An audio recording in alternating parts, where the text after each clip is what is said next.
Hey everyone, it's Joe Martucci. It is Monday afternoon, and let's take a look at what I believe is going to happen in New Jersey. I'll tell you what I know, what we don't know, and what's to come over the next couple of days. And really, this is going to be a weekend thing. Yes, it is going to rain Tuesday and Wednesday, at times even significantly heavy rain there, but we are going to focus on the weekend with Debby in New Jersey. So there is a large flooding concern with this in New Jersey. And, my friend Dan Zarrow at New Jersey 101.5 Town Square Media said this. He said, don't underestimate these tropical rainfall remnant systems. Think about Ida. That was in 2021. Ophelia just last year. Irene in 2011 and Floyd in 1999.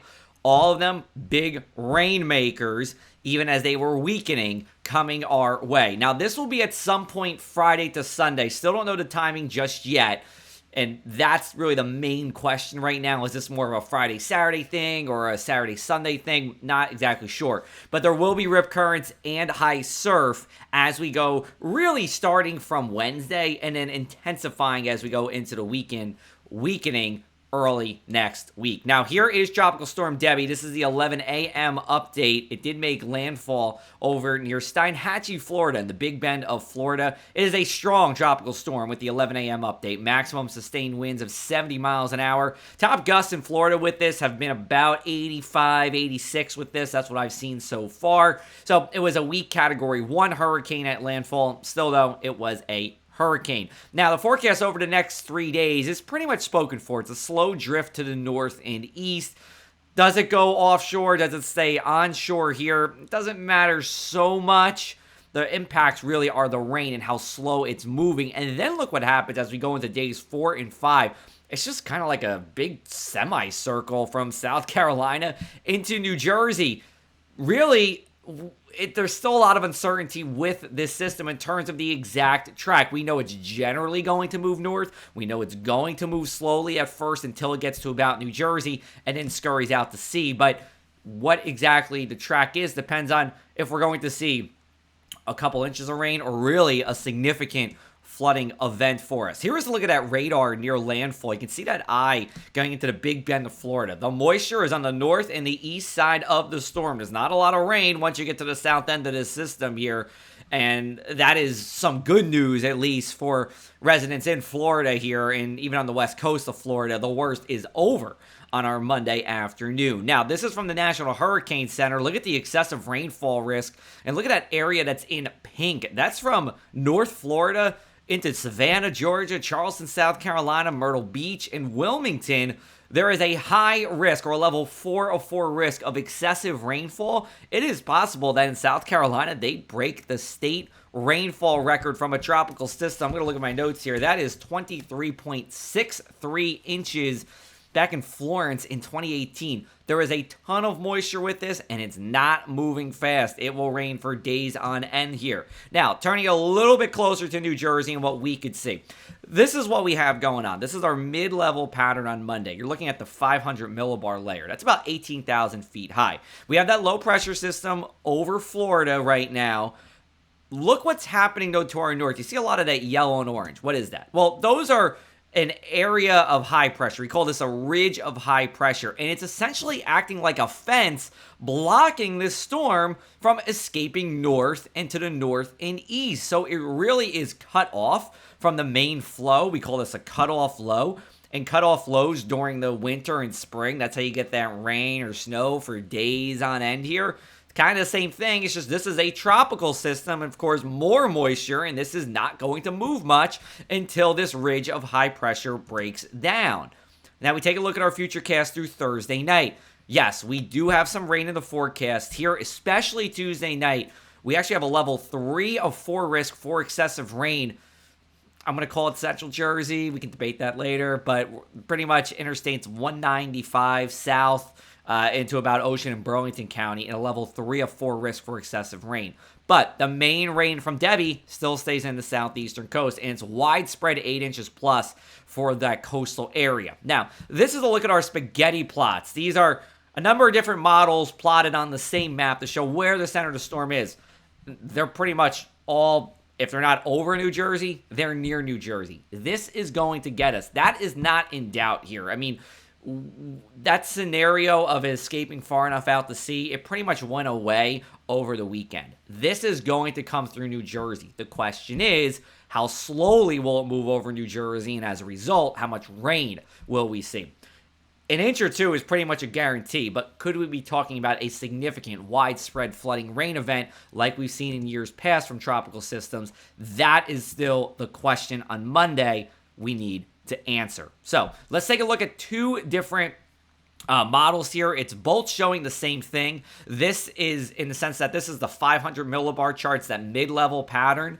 And this is also showing this for Thursday. So this is the icon model on your left, the American model, the GFS model on your right. Notice the icon model a little further north, and it's going to be moving a little bit faster as it interacts with that other L you see on the upper left-hand corner of these two panels, which is a trough of low pressure that's going to come through, and this will eventually speed it up and kick it out to sea. If it's the German model, we're talking about this really being a Friday-Saturday storm, and probably one with relatively less rain, like 1 to 2 inches, something like that, maybe 3.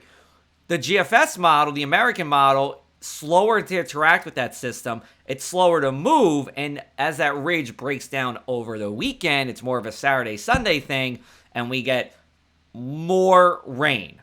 Potentially significant rain. Not here to scare you, but I just want to tell you. Either way, not a good beach weekend. Best case scenario is Sunday's a decent beach day, but you still got that high surf and rip currents Friday, Saturday, and Sunday. We were bound to have one of these kind of crummy weekends between Memorial Day and Labor Day. We haven't really so far. You've seen my short summer weekend weather report card. We're at a 3.3 GPA this summer. That's a B+. Probably this weekend's going to take it down. Here's a look at our Futurecast from the GFS model. This is now Saturday you're looking at as we go into the day, and now Sunday. Now, this is a lot of heavy rain moving through where, again, we could be talking about significant river, stream, roadway flooding. We will see. But here's a look at rainfall totals. This is forecasted totals. This includes the rain this week. But look at some of these numbers. I mean, we're talking anywhere in that brown, 6 inches plus. And we're talking about in that light brown, 8 inches plus here. Our average August rainfall is 4 to 5 inches. And we could be doubling that in spots just from what we see over the next 7 days. Now, this is common in August. We get those tropical systems, brings a lot of rain. And that average really in August is more of a feast or famine thing. We get a lot of August that are dry if there's no tropical systems coming through. If we get tropical systems coming through, our rainfall goes above average. But just to show you, we could be talking about a rainfall event just this weekend, not this week, this weekend, of 3 to 6 inches, and that is significant here. So we do have to pay attention to that water forecast. Now, what about some other things? Here's the winds. I'm not too concerned with this. I think 35 to 40 mile an hour gusts east of the Parkway, that's in that green, looks pretty good to me.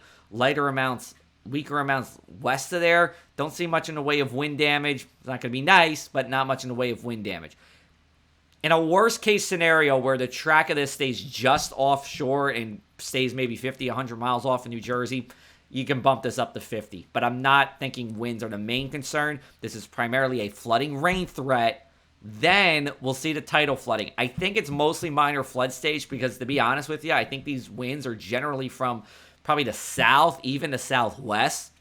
That's not really all that conducive to coastal flooding, but we could be talking about multiple rounds of that nuisance minor flood stage. And of course, you got heavy rainfall on top of that. That's going to exaggerate the issues. But the flooding concerns from the rain itself is what I'm most concerned about. So here's what to know again.